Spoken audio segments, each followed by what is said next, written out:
So, Black Phone. Well, Black Phone is a horror film directed by the guy that refused to let Marvel butcher Doctor Strange. So, what did Marvel do? Well, fire him, of course. Easiest fix in the book, I guess. But, anyways, let's talk about Black Phone itself.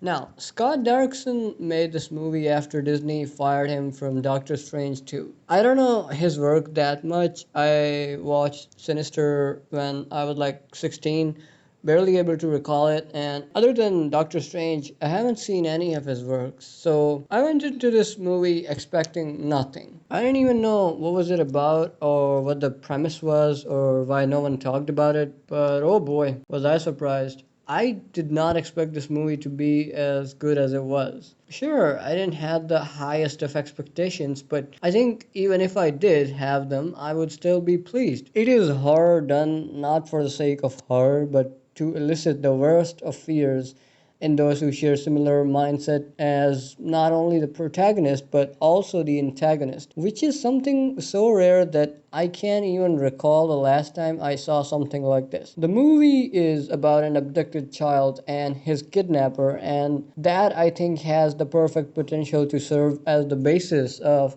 not just psychological horror but also supernatural horror. The kid receives mysterious calls from a black phone inside the room he is locked in, and these calls they help him figure out ways to get the hell out of there.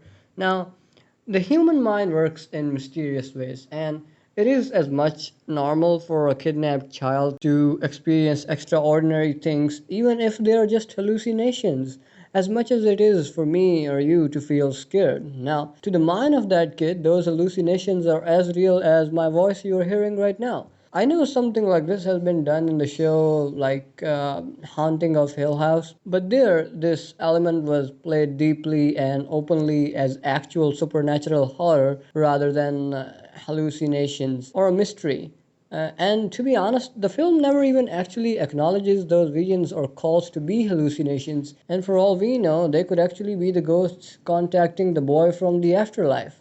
The fact that the movie never gives an explanation as to what is going on is what truly makes this movie terrifying. The greatest of fears is the fear of the unknown, and it is then, when we don't have any clue as to what is happening, do we get a true sense of terror and hopelessness.